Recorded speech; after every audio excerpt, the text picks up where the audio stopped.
اچھا، تو آج ہم بات کرنے والے ہیں 19ویں صدی کے امریکہ کی، ایک ایسا وقت جب طب کی دنیا میں آپ کہہ لیں کہ ایک نئی اور کافی متنازع آواز ابھر رہی تھی۔ ہم ہومیوپیتھی کی بات کر رہے ہیں۔ جی بالکل، ہومیوپیتھی کی۔ ہماری آج کی گفتگو امریکہ میں ہومیوپیتھی کا آغاز نامی مضمون کے کچھ اہم اقتباسات پر مبنی ہے۔ مقصد صرف تاریخ دورانہ نہیں بلکہ یہ سمجھنا ہے کہ آخر ایک یورپی طبی نظریہ امریکہ جیسی نئی سرزمین پر کیسے پہنچا، اور کن حالات نے اسے پھلنے پھولنے کا موقع دیا۔ ہاں، اور کیسے اس نے اس وقت کے میڈیکل اسٹیبلشمنٹ کو براہ راست چیلنج کر دیا۔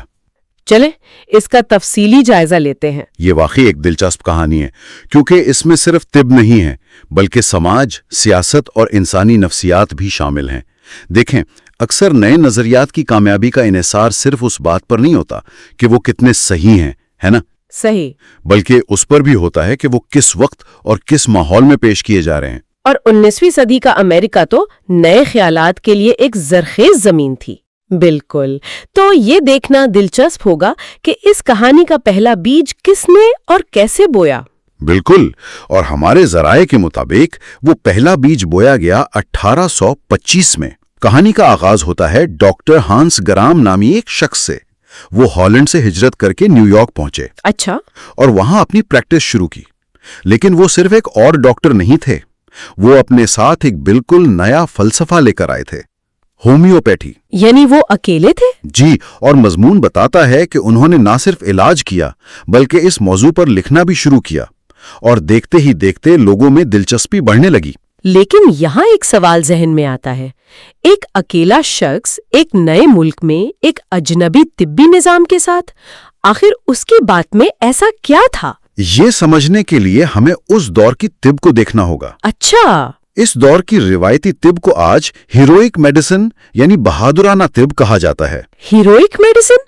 یہ تو بڑا دلچسپ نام ہے، اور یہ نام طنزیہ طور پر بالکل فٹ بیٹھتا ہے۔ اس وقت کے ڈاکٹروں کا ماننا تھا کہ بیماری کو ٹھیک کرنے کے لیے جسم پر شدید حملے کرنا ضروری ہیں۔ شدید حملے مطلب؟ علاج کے طریقوں میں مریض کے جسم سے خون نکالنا یعنی بلڈ لیٹنگ، شدید جلاباور دوائیں دینا اور پارا جیسی زہریلی دھاتوں کا استعمال عام تھا۔ ایک منٹ، یعنی اگر کوئی بیمار ہے تو علاج بیماری سے زیادہ خطرناک ہو سکتا تھا؟ بالکل، یہ تو بہت خوفناک لگتا ہے۔ اکثر مریض علاج کی شدت سے ہی مر جاتے تھے۔ اللہ! ذرا تصور کریں، کسی کو بخار ہے اور ڈاکٹر اس کا آدھا خون نکال دے۔ ایسے میں جب ڈاکٹر گرام آئے اور انہوں نے ایک ایسا طریقہ پیش کیا جو بہت نرم تھا، جس میں دوا کی بہت معمولی مقدار استعمال ہوتی تھی، تو لوگوں کے لیے یہ ایک تازہ ہوا کا جھونکا ہوگا۔ بالکل، یہ صرف ایک نیا علاج نہیں تھا، یہ امید تھی کہ بیماری کا مقابلہ تکلیف کے بغیر بھی کیا جا سکتا ہے۔ صحیح۔ اور ڈاکٹر گراہم کی کامیابی کی ایک وجہ ان کا دوہرا طریقہ کار بھی تھا۔ ایک ہاتھ سے وہ مریضوں کو شفا دے رہے تھے جس سے اعتماد بن رہا تھا، اور دوسرے ہاتھ سے وہ لکھ کر اس علم کو پھیلا رہے تھے۔ جی، تاکہ یہ صرف ان کی ذات تک محدود نہ رہے۔ یہ تو واقعی ایک زبردست حکمت عملی تھی۔ تو ڈاکٹر گرام نے اس خلا کو پر کیا جو اس وقت کے تکلیف دہ علاج نے پیدا کر دیا تھا۔ لیکن ایک شخص کی انفرادی کامیابی سے ایک پورا شعبہ تو قائم نہیں ہو سکتا۔ نہیں، بالکل نہیں۔ اس نظریے کو زندہ رہنے کے لیے جڑوں کی ضرورت تھی۔ کیا اگلا قدم یہی تھا کہ اس کوشش کو ادارہ جاتی شکل دی جائے؟ جی ہاں، اور یہ قدم حیرت انگیز طور پر بہت جلدی اٹھایا گیا۔ ڈاکٹر گرام کی آمد کے صرف 10 سال بعد، صرف 10 سال میں 1835 میں پینسلوینیا کے شہر ایلن ٹاؤن میں امریکہ کا پہلا ہومیوپیتھک میڈیکل کالج قائم ہوا۔ پہلا کالج؟ اس کا نام تھا north American academy of the homeopathic healing arts. صرف 10 سال میں ایک پورا کالج؟ یہ تو بہت بڑی کامیابی ہے۔ اس سے لگتا ہے کہ ہومیوپیتھی صرف نیو یارک تک محدود نہیں رہی تھی۔ نہیں، وہ پورے ملک میں پھیل رہی تھی۔ لیکن ایک کالج قائم کرنے کا مطلب کیا تھا؟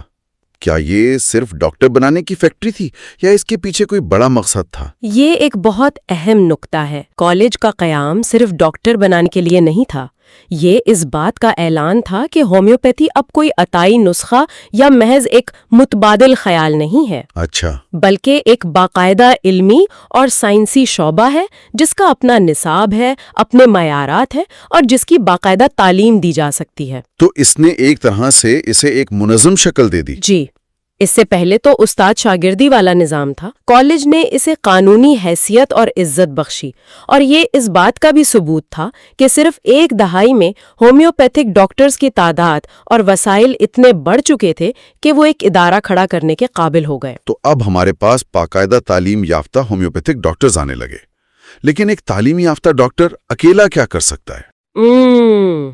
انہیں ایک دوسرے سے جڑنے، اپنے تجربات بانٹنے اور اپنے حقوق کے لیے ایک متحدہ آواز بننے کی ضرورت ہوگی۔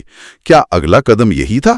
بالکل، اگلا قدم تھا قومی سطح پر تنظیم سازی، اور یہاں ہمیں اس کہانی کا سب سے آپ کہہ لیں کہ ڈرامائی موڑ نظر آتا ہے۔ وہ کیا؟ کالج کے 8 سال بعد 1843 میں ملک بھر کے ہومیوپیتھک ڈاکٹرز نے مل کر امریکن انسٹیٹیوٹ آف ہومیوپیتھی یعنی AIH کی بنیاد رکھی۔ امریکن انسٹیٹیوٹ آف ہومیوپیتھی، اور یہ امریکہ کی پہلی قومی میڈیکل سوسائٹی تھی۔ ایک منٹ، کیا آپ یہ کہہ رہی ہیں کہ یہ پہلی قومی میڈیکل سوسائٹی تھی؟ جو روایتی ڈاکٹرز تھے ان کی کوئی تنظیم نہیں تھی اس وقت؟ یہی تو اس کہانی کا سب سے حیران کن پہلو ہے۔ میں تو سمجھا تھا کہ جو تنظیم آج امریکہ میں طب کا سب سے بڑا نام ہے، یعنی امریکن میڈیکل ایسوسی ایشن یا AMA، جی ایم ہے، وہ 1847 میں قائم ہوئی تھی۔ یعنی AIH اس سے پورے 4 سال پہلے قائم ہو چکی تھی۔ جی ہاں، اور ہمارے ذرائع میں یہ بات بالکل واضح لکھی ہے کہ AMA کے قیام کے بنیادی مقاصد میں سے ایک ہومیوپیتھی کے بڑھتی ہوئی مقبولیت کو روکنا تھا۔ یعنی ان کا مقصد اسے غیر سائنسی قرار دے کر ختم کرنا تھا۔ بالکل۔ یہ تو ناقابل یقین ہے۔ مطلب متبادل طریقہ علاج والوں نے روایتی ڈاکٹر سے پہلے اپنی قومی تنظیم بنا لی۔ جی، اس سے تو طاقت کا توازن بالکل مختلف نظر آتا ہے جو آج تصور کرتے ہیں۔ یہ تو سیدھی سیدھی اداروں کی ٹکر تھی۔ اگر ہم اسے بڑے تناظر میں دیکھیں تو یہ صرف 2 طبی نظریات کا مقابلہ نہیں تھا، یہ طب کے مستقبل پر کنٹرول کی جنگ تھی۔ اچھا، ایک طرف روایتی میڈیکل اسٹیبلشمنٹ تھی اور دوسری طرف ایک نئی منظم اور تیزی سے مقبول ہوتی ہوئی تحریک۔ AIH کا AMA سے پہلے قائم ہو جانا یہ ثابت کرتا ہے کہ ہومیوپیتھک تحریک اپنے ابتدائی دور میں کتنی پر اعتماد اور مستقبل بین تھی۔ وہ صرف دفاع میں نہیں تھے، وہ حملے کی پوزیشن میں تھے۔ بالکل، انہوں نے پہل کی اور روایتی طب کو ان کے جواب میں اپنی تنظیم بنانے پر مجبور ہونا پڑا۔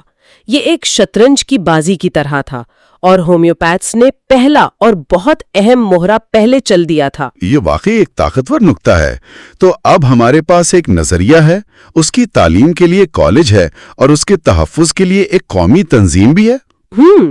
لیکن کوئی بھی تحریک اپنے دانشوروں اور اساتذہ کے بغیر ادھوری ہوتی ہے، وہ لوگ جو اس علم کو اگلی سطح پر لے کر جاتے ہیں۔ جی بالکل۔ ہمارے ذرائع اس دور کے کچھ ایسے ہی عظیم ہومیوپیتھک اساتذہ کا ذکر کرتے ہیں۔ ناموں کی ایک فہرست ہے: Adolph Lippe, Constantine Hering. Constantine Hering ایک بہت بڑا نام ہے۔ P Wales, E.B. نیش اور ہنری گوانزی۔ لیکن کیا یہ صرف اس دور کے مشہور ڈاکٹرز تھے یا ان کی اہمیت اس سے بھی زیادہ ہے؟ یہ ایک بہت جائز سوال ہے۔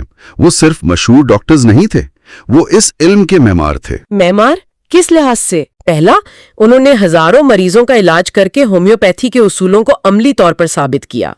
لیکن دوسرا، اور شاید اس سے بھی زیادہ اہم کام، وہ کیا تھا؟ انہوں نے اپنے وسیع تجربات کو کتابوں کی شکل میں محفوظ کیا۔ خاص طور پر کانسٹنٹائن ہیرنگ، جن کی تصویر کا ذکر مضمون میں ہے، انہیں امریکی ہومیوپیتھی کا بانی بھی کہا جاتا ہے۔ انہوں نے ایسا کیا خاص کام کیا تھا؟ مثال کے طور پر ہیرنگ نے علاج کی سمت کا قانون یعنی لا آف کیورز ڈائریکشن پیش کیا۔ اچھا، یہ ایک بنیادی اصول ہے جو آج بھی ہر ہومیوپیتھ کی پریکٹس کا ستون ہے۔ یہ قانون کہتا کیا ہے؟ اس قانون کے مطابق حقیقی شفا ہمیشہ جسم کے اندر سے باہر کی طرف، زیادہ اہم اعضاء سے کم اہم اعضاء کی طرف اور علامات کے ظاہر ہونے کی ترتیب کے الٹ ہوتی ہے۔ یہ تو بہت ٹیکنیکل بات لگتی ہے۔ لیکن یہ صرف کتابیں نہیں تھیں، یہ ایک طرح سے ہومیوپیتھی کا آپریٹنگ سسٹم تھا جو وہ لکھ رہے تھے۔ انہوں نے ادویات کے علم،